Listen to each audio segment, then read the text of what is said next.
Hello sir. हाँ sir बताएं। Sir बताएं, आज आपकी मुलाकात शिक्षा मंत्री जी से हो गई है सुबह। जी सर नमस्कार, मैं मकसूद आलम और शिक्षा मंत्री जी से मुलाकात काफ़ी देर तक हुई है, लगभग 20 मिनट तक अपनी चर्चा हुई हर बिंदु पर। जी। तो क्या कहा सर उन्होंने अभी? उन्होंने जो भी सवाल किए उसका सीधा सीधा हमने जवाब दिया और अपने एनआईएस डीएलएड शिक्षक मंच की तरफ से जितने भी साथी शिक्षक हैं प्रशिक्षु की तरफ से अपनी जो भी लीगल फंडामेंटल राइट है उसको हमने मंत्री जी को अवगत करा दिया है। जी हर एक बिंदु पर उन्होंने हमसे क्रॉस क्वेश्चन भी पूछे, जी जिसका जी। हमने जवाब बखूबी दिया हाँ। और अपनी उम्मीद की जा रही है कि जल्द से जल्द हमको सम्मिलित कर लिया जाएगा आज शाम तक। तो सर उन्होंने कुछ कहा भी तो होगा, जो डॉक्यूमेंट आपने दिखाए, एनसीटी का लेटर दिखाया है शायद आपने, और वो लखनऊ हाई को जो कंप्लीट का आर्डर दिखाया है, तो उन्होंने ऐसी कोई बात जो कही हो जो शिक्षक साथियों के पक्ष में ना हो? देखिए, मैं सभी शिक्षक साथियों से मैं एक चीज़ कहना चाहूँगा कि जो जो हमारी मांगे थी सरकार के माध्यम से, हमने अपने हर एक बिंदु पर उनके सामने अपने पॉइंट टू पॉइंट मैंने रखा। और सबसे अच्छी बात यह है कि प्रदेश सरकार के बेसिक शिक्षा मंत्री श्री सतीश द्विवेदी जी ने हमें इतना अवसर दिया अपनी बात कहने का, क्योंकि उनको किसी ने इस चीज़ को समझाया नहीं था कि किस तरह से एनआईओएस डीएलएड का रियल में मामला क्या है। और मैं आज उसको क्लोज किया हूँ फाइल को, और सिस्टमेटिक ढंग से भारत सरकार का जो विज्ञापन से लेके अब तक के जो भी कागजी कार्रवाई हुए हैं सारी चीज़ें मैंने अवगत कराया। मंत्री जी ने कुछ क्रॉस क्वेश्चन भी पूछे, जैसे एनसीटी के लेटर में वो बिंदु जहाँ पे उनको सरकार के किसी भी कानूनी दांव पेच में कोई दिक्कत ना हो उसको भी मैंने समझाया। जैसे उन्होंने कुछ सवाल किए थे, एग्जाम्पल के लिए इसमें लिखा हुआ है लास्ट लास्ट लास्ट के 2 लाइन में जी कि NIS DElEd ODL mode given may be given opportunity for fresh recruitment in government teacher. जी तो जी। मे बी जो सवाल वो कह रहे थे कि मे बी मतलब क्या होता है, तो मैंने कहा सर मे बी का मतलब होता है कि अवसर की समानता आर्टिकल 14, यानी कि जैसे सभी डीएलएड हैं जैसे सभी बीएड है उनको भी मे बी ही रहता है, मे बी हम लोग का भी रहता है। तो सरकार है तो सरकार को मौका हम लोग को भी अवसर देना चाहिए, यही न्याय है, जी। इसी को मे बी कहा जाता है। जी और बताएं। तो इस आपकी जो मुलाकात 20 मिनट में हुई है, तो लास्ट में जो सर ने कहा है कि आप सभी को शामिल किया जाएगा, या केवल उन्हीं 11 लोगों को जो यात्री हैं, ये सबसे बड़ा सवाल आजकल उत्तर प्रदेश में चल रहा है कि केवल 11 लोगों को जो है सम्मिलित किया जाएगा, इस पर आपकी चर्चा हुई है?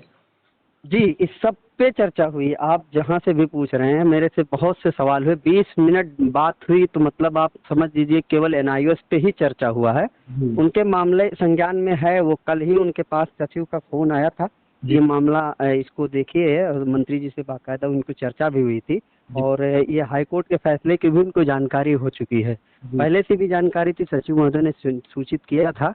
और चूंकि 2-3 बिंदु वो हमसे पूछना चाह रहे थे तो मैंने उनको बताया कि देखिए सर, हम सबसे पहले तो आपके जो विज्ञापन है उनमें हम लोग 2 साल का डिग्री है, एमएचआरडी से है, एनसीटी अप्रूव्ड है, ये चीज़ हमने उनको समझाया। दूसरी चीज़ ये हमने बताया कि जो अदर स्टेट्स के फैसले हैं, चाहे वो आपके हाई कोर्ट के आपके पटना के हों, चाहे वो त्रिपुरा के हों, या राजस्थान में जो वर्तमान में केस चल रहा है उसका भी विज्ञप्ति हम लोग लेके गए थे कि किस तरह से अदर स्टेट में हमारे भारत सरकार की इस एनआईओएस डीएलएड को सम्मिलित किया हुआ है, वो एक अवसर देते हुए प्रदेश सरकार में भी अवसर देने चाहिए, मैंने इस चीज़ की मांग की थी। और उन्होंने एक चीज़ और है, उन्होंने मतलब एक एक स्टेटमेंट में मांगने की कोशिश की थी कि किसी तरह से इस चीज़ को ये डिक्लेयर कर दें। मैं पूरी कोशिश किया था कि इस चीज़ को या तो हाँ कह दें या तो ना कह दें। प्रदेश सरकार या तो खिलाफ में रह के एनआईएस डीएलएड को नहीं मानते हैं, या तो एनआईएस डीएलएड को मान लेते हैं, तो इसका एक मतलब मीडिया के माध्यम से वो हमारे रिकॉर्ड करके बोल देते। तो उन्होंने मना किया, बोले इस चर्चा पे हमारी आज शाम को मीटिंग है सचिव से, और जो भी निर्णय होगा वो पता चल जाएगा, कोई दिक्कत नहीं है फिलहाल।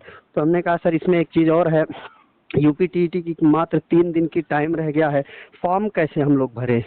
तो उन्होंने कहा कि ऐसा है, निर्णय हो जाएगा आज शाम तक। और साथ में उन्होंने ये बताया कि हमने इस चीज़ को मांग भी किया था कि इसको कम से कम सर 1 हफ्ते का टाइम बढ़ा दिया जाए विज्ञापन का, क्योंकि टाइम हम लोग के पास नहीं है। ऐसी कंडीशन में 2 दिन में हम लोग मान लो फॉर्म कैसे भरेंगे। तो उन्होंने कहा कि टाइम की बात है तो ठीक है, उस पर विचार किया जाएगा। पूर्ण रूप से आश्वासन उनको दिए हैं कि यूपी टेट का विज्ञापन का डेट बढ़ेगा। तो कुल मिला के हम ये समझ सकते हैं कि आपकी जो मुलाकात हुई है वो एक पॉजिटिव, एक सकारात्मक न्यूज़ है उत्तर प्रदेश के शिक्षकों के लिए। जी जी, बिल्कुल मैं इस पूर्ण रूप से मैं आश्वस्त हूँ कि प्रदेश सरकार हमारे साथ न्याय करेगी। तमाम शिक्षक साथियों के साथ भी फ़ोन आ रहे हैं हमको, और आप भी बता दीजिएगा, मेरे तरफ से भी बता दीजिएगा। माननीय मंत्री जी ने इस चीज़ को 1 दिन के अंदर निर्णय लेने की बात कही है। आज शाम तक मीटिंग हो जाएगी और कल वो संभवतः लेटर की भी संभावना है जारी हो जाएगी। इसीलिए मैं विज्ञप्ति जो है, ये जो आपका रीट का विज्ञप्ति लेके गया था, ताकि उनको मैं बता सकूं कि इस तरह से हमको अवसर दिया गया है राजस्थान में भी, तो उत्तर प्रदेश में भी मौका इस तरह से हमको दे दिया जाए।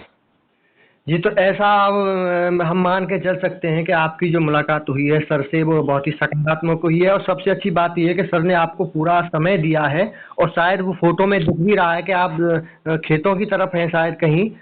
जी जी, उसमें ये हुआ था कि जो हमारे साथी श्री एक रामराज जायसवाल सर हैं, उनके बहुत क्लोज थे, तो वो रास्ते में आ रहे थे, तो बीच में जब पड़े तो वो तुरंत देखे गाड़ी से, तो गाड़ी से उतर गए और हम लोग पुल पे बैठ गए वहीं पर ही। 15 मिनट तक ना कोई आगे था ना कोई पीछे था, तब गाड़ी वहीं रोक करके हम लोग पुल पे बैठ के अपनी बातें कर रहे हैं। केवल एनआईएस पे ही चर्चा हुआ था, 15 मिनट कम से कम बात हुए थे।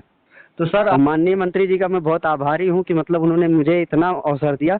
हर बात पे उन्होंने सवाल भी किया, हमने बखूबी शिक्षक मंच की तरफ से मैंने उनको जवाब भी दिया और संतुष्ट भी थे, काफ़ी हद तक संतुष्ट थे। वो किसी भी चुनाव में उनको जाना है, हम लोग को भी परीक्षा में जाना है, तो दोनों की परीक्षाएं हैं, एक तो सरकार को भी जाना है, एक तो हम लोग को सुपर टेट में भी जाना है, तो खुशियाँ तो दोनों तरफ से है। तो आज प्रदेश सरकार को भी खुशी है, हम लोग को भी खुशी है।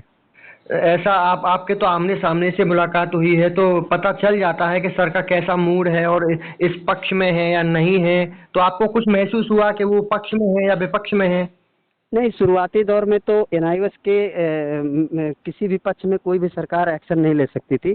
इनके सामने मजबूरियां थी और होना भी चाहिए था, क्योंकि जब से हमारे कोर्ट के आदेश निकले हैं लखनऊ बेंच से, इसका असर ज़्यादा दिखा हुआ। प्रदेश सरकार में एक हलचल सी मची हुई है, वो किसी न किसी स्तर से अब यहाँ तक आया। हमारे जो सीनियर्स, हमारे अजीत सर हुए या महेश सर हुए, तमाम साथी जो हैं, जो लड़े संघर्ष कर रहे हैं, आज भी निदेशालय लखनऊ दौड़े, पीएनपी कार्यालय दौड़े, तो उसमें आबिद सर हैं, आप हमारे सतीश सर हैं, बहुत लोग हैं, तो वो लोग भी अपने अपने प्रयास किए हैं। उसका नतीजा आज है कि हम लोग बेसिक शिक्षा मंत्री से मुलाकात का एक सकारात्मक जवाब मिला। आज शाम तक मीटिंग हो जाएगी सचिव महोदय से, माननीय मंत्री जी का। उसके बाद कल तक उम्मीद की जा रही है कल विज्ञप्ति भी निकल जाएगा, लेटर भी। बहुत बहुत धन्यवाद सर, आपने जो है 1.5 लाख शिक्षकों की जो है जीवन में एक रोशनी एक जगाई है मंत्री जी से मुलाकात करके, और आप जो है कल से ही प्रयासरत थे। मकसूद आलम सर, बहुत बहुत धन्यवाद। आप एक चीज और मैं कहना चाह रहा हूँ अपने शिक्षक मंच के साथियों की तरफ से, जितने भी शिक्षक साथी हैं, जो भी अभी अंतिम 24 घंटे बाकी हैं, उसमें मुलाकात का दौर जारी रखें। अपने स्तर से विधायक से, अपने जो ट्विटर हैंडल से ट्वीट करें। मंत्री जी बाकायदा फेसबुक पे लाइव रहते हैं, कई बार लाइव रहते हैं, और अपने क्षेत्र की समस्याओं पे भी चर्चा करते हैं। सरकार की जो भी बातें करनी होती वो भी फेसबुक पे लाइव बताते हैं। ट्विटर पे भी वो लगातार रहते हैं, तो वो ट्वीट करते रहें और साथ में फेसबुक पे लाइव पे उस पर भी कमेंट करते रहें, डिमांड करते रहें। और जो भी जहाँ भी साथी हैं, चाहे वो डीएम कार्यालय के माध्यम से, अगले 1 से 2 दिन के अंदर पूरी ताकत झोंक देना है, जिसमें राज्यपाल महोदय को ज्ञापन देना हो डीएम के माध्यम से। अगर जो नहीं आ पा रहे हैं अपने ही जिले में कर लेते हैं, वो भी बहुत। अंतिम 24 घंटा जो है हमारे लिए बहुत जरूरी है। बिल्कुल बिल्कुल सर, ये जो है आपका प्रयास है, और आपके जो है आपने जो ये संदेश दिया है एनआईओएस डीएलएड शिक्षक न्यूज़ के माध्यम से, ये बहुत सारे शिक्षक साथियों तक ये आवाज़ जाएगी। और ये हमारा भी आपसे ये कहना है सभी साथियों से कि जैसे मकसूद सर ने शिक्षा मंत्री जी से मुलाकात करके आज आपके लिए एक रोशनी प्रदान की है, आप सभी शिक्षक साथी अपने ज़िले में डीएम द्वारा और जैसे भी आप प्रयास कर सकते हैं, ये 24 घंटे आपके लिए बहुत ही महत्वपूर्ण है। अगर इस 24 घंटे में आपने जो है मेहनत कर ली तो आपका जीवन सफल हो जाएगा और आने वाली शिक्षक भर्ती में एनआईओएस डीएलएड से जो है शामिल हो जाएगा। धन्यवाद सर, बहुत बहुत धन्यवाद आपका बात करने का। धन्यवाद, धन्यवाद sir, thank you. Thank you.